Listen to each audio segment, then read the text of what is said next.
Hey, it's Stacy Cacciatore with Clemson University, and today I'm talking with my fellow cohort on the chapbooks that we did for Professor Hung's class. So by now you have received your chapbook in the mail.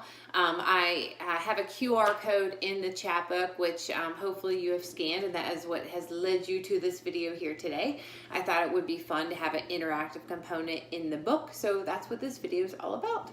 I'm going to talk with you guys a little bit about the meaning behind the book as well as how it was constructed.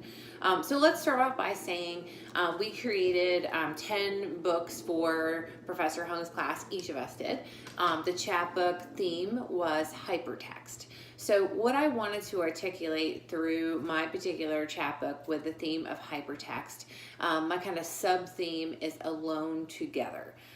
What I mean by that is that in the high-tech world that we're in today, we are more connected than ever. We have more channels to communicate than ever. But I think what this actually has done is led to technology-induced loneliness, which is that we are together, but because we are on our devices and connected to technology, we're together, but we're alone. So we're alone together. That's the theme of the book. You'll notice that on the cover it is cross-stitched. I cross-stitched the front and the back.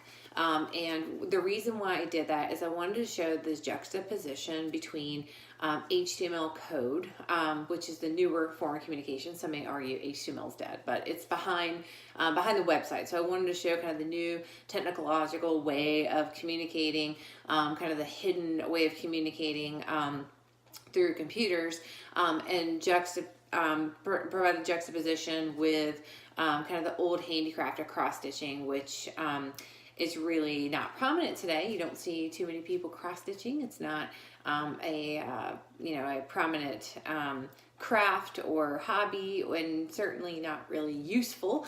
People who do it may do it for fun, but it's definitely in this day and age not something that is a skill that is required to have, or that many people are actually do. So I wanted just to kind of show that juxtaposition there between the old and the new. So each cover, as I mentioned, is hand stitched. It took about 4 to 5 hours per cover. There were 10 chapbooks, so you can see my stack here. I haven't mailed them yet, so you can imagine that was a lot of kind of a handy crafting in here and a lot of stitching. So when you open up the book, I want to show you that there's a fabric design on the inside. It is webs. I did that for World Wide Web. Really creative, right? And so I wanted to have I wanted to marry the fabric material with the paper material. I wanted, again, that juxtaposition of text, context, and materials in this book. So that's the reason why I chose fabric, and the reason why I chose the web design. It's also, you will notice that there is a black hem stitch around the whole book, which is just to give it a nice finish.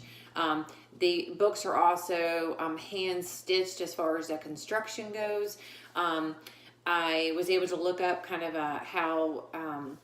how people handcrafted chapbooks in the past and how they hand stitched them, and I leveraged that technique because, again, I wanted to go with more of the handmade component versus I did think about it for sure, having the book kind of produced and then insert it into the cover, but I kind of wanted to carry that through of the hand stitching. So, and I'm sorry about the dog. So you'll notice that each book is also dedicated for each student in class. This one I'm holding here is Jessica's. Hi, Jessica. Hope you're watching this. And I put a dedication to each student in the book, and just a personal note about our time together in class. And the first page says, "Welcome to my chapbook." It has an explanation that I gave you guys in the beginning, that I wanted to show the technology-induced loneliness. I also wanted to show that we have hidden language, that hypertext actually enables us to hide meaning. Not only does hypertext hide behind what you see on the outside of a web page, right? The code is underneath, so it's hidden. Not only that, but I feel like in our technology communications, we often hide behind text, we hide behind emojis, we hide behind social media.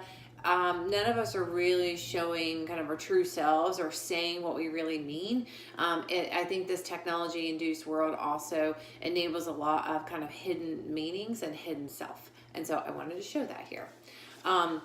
You'll notice in the on the table of contents, it says the title, which is Alone Together.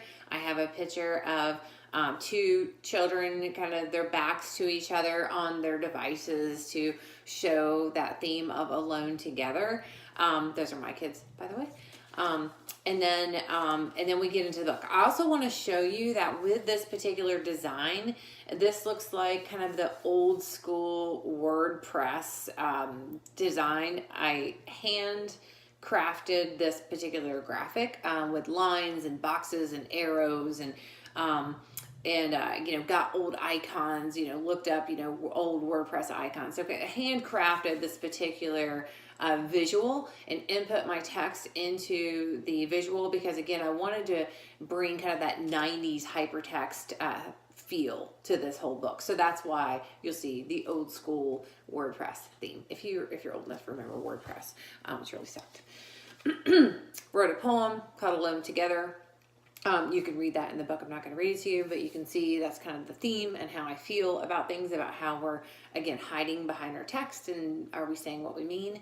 I wrote a haiku called Hyper Anxiety because I feel like, you know, the technological world, it actually creates some anxiety, at least for me. I kind of have this new anxiety with all the different ways of communicating electronically. I put in SQL code for friendship. I just thought it would be I said, if close friend, text, can't wait to see you tonight, else text, I'm sorry, I just saw this, else ignore N. So it's kind of that, again, not really saying what we mean, right? So if it's a close friend, you might say, I can't wait to see you. Otherwise, it might be you ignore the text or you say something you don't mean to because you don't really want to hang out with whomever you're texting, and then put it kind of in the SQL code, again, to show the hidden meaning. The next page is a picture of my dog Snowball, who you hear continuously barking in the background, which is super aggravating.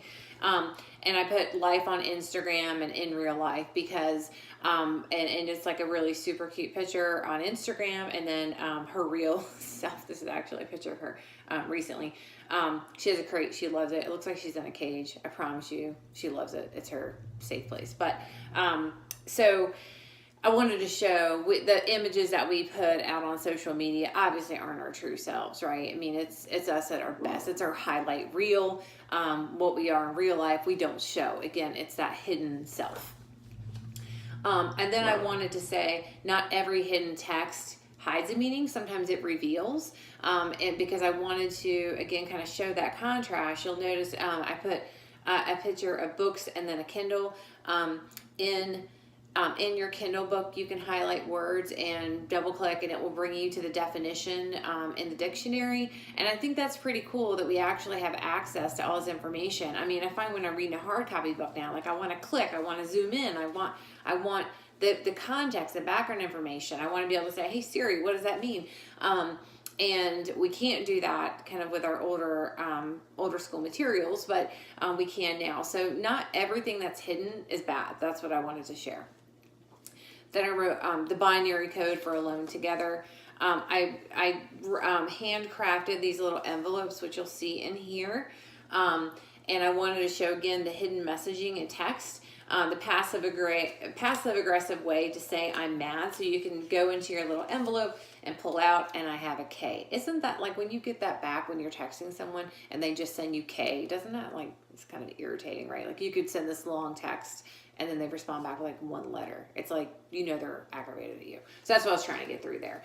So hidden meaning, hidden envelope, that's what I'm trying to say. And then obviously you found your QR code because you scanned it and you're here today.